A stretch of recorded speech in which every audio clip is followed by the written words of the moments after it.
Hello and welcome back to my channel, which is dedicated to philosophy, music and culture in general. So, Thomas Hobbes, 1599, 1679.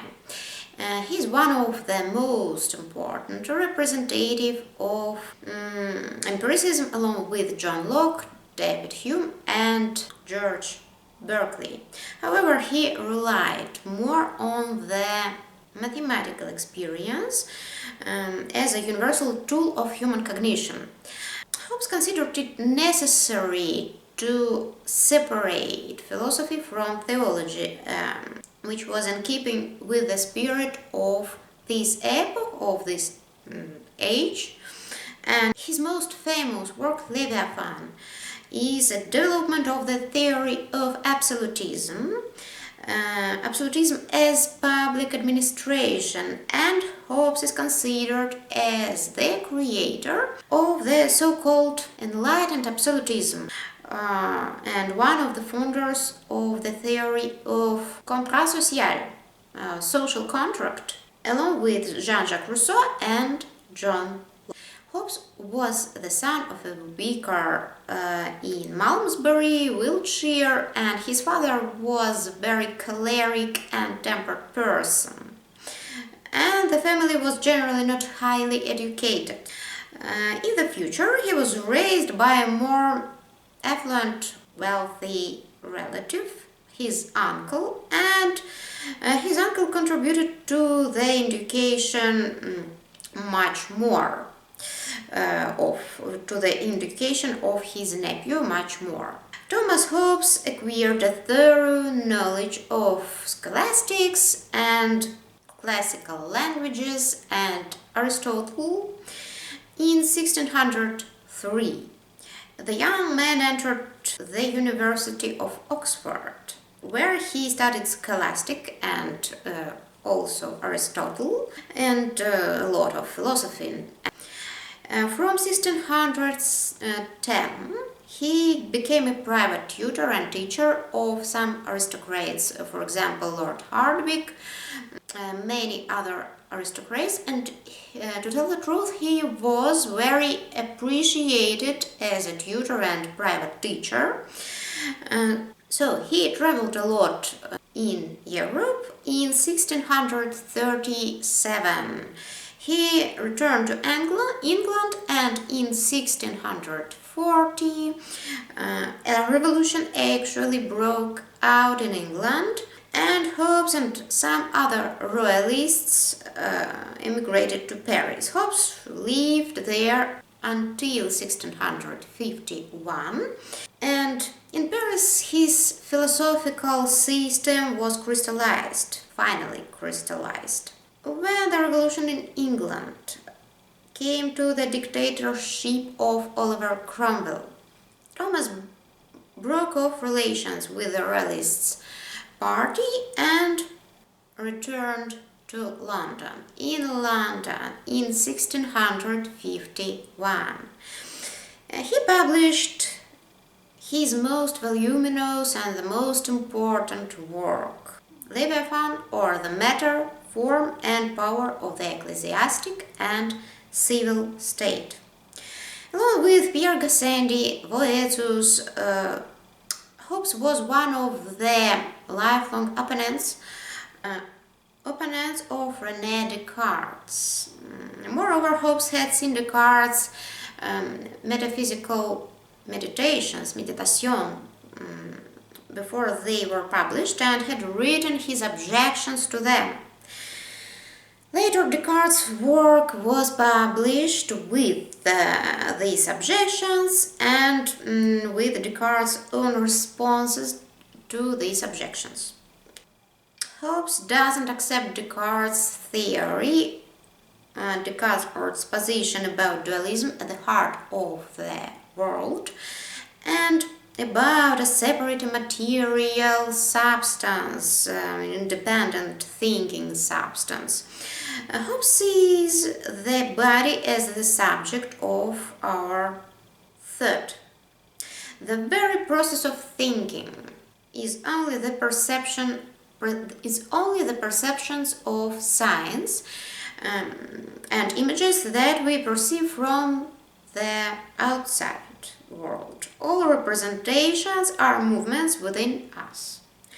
So, Hobbes rejects Descartes' innate theory of innate ideas, essentially relying in his materialistic teaching on medieval nominalism. To tell the truth, it's such a fact. So, geometry and mechanics are the most accurate examples of scientific thinking, but, and that's very important, geometry and mechanics and arithmetics were given us by God. So, life is only the movement of various material bodies, and the movement is understood by Hobbes as mechanistic. The method of our cognition can be defined as logical deduction, which is based on the principles of mechanics, and as induction which is related to physics. So we have two kinds of our cognition and thinking, two variants. Hobbes tries to develop a symbolic concept of language. For him, the initial basis of knowledge is a definition. That means a word with an absolutely clarifying meaning. It's very important for him. A word without any uncertainty, without any obscurity. Hobbes' main work is already mentioned Leviathan, published in 1651. And from the beginning, the author poses himself, positions himself as a materialist and rationalist. Man, according to Hobbes, is the creator of artificial bodies such as statehood, politics, and culture as well. And at the same time, the figure of Leviathan, displayed on the cover of the book, consists of the bodies of human beings, but Leviathan himself is a biblical character. A sea monster who is mentioned in the Psalms of David, in the book of Isaiah. So the biblical references, and in fact the position of Hobbes about religion cause strong attacks from the church authorities.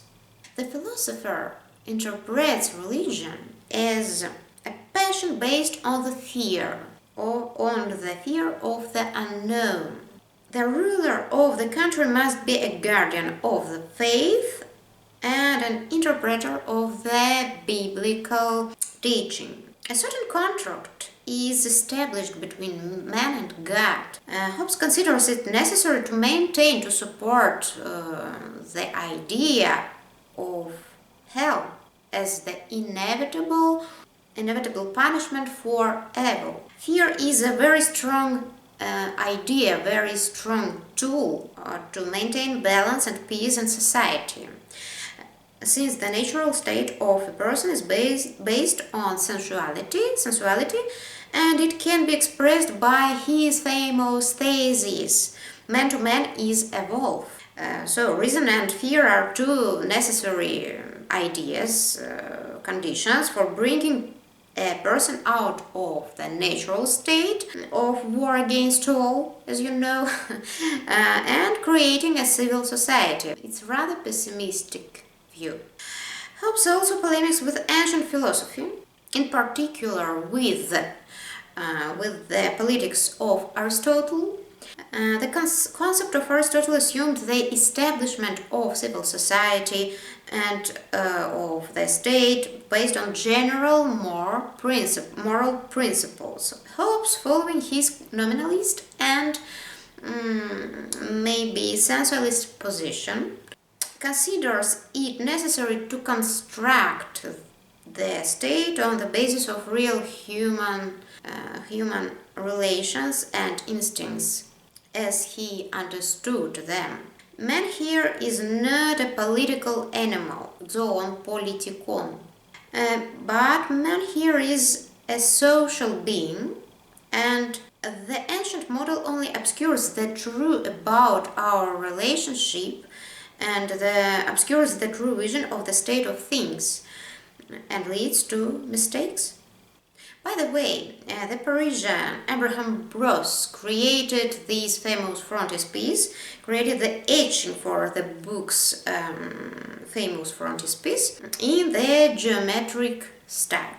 So I think that's enough for today. See you in the next video. All good for you. Bye.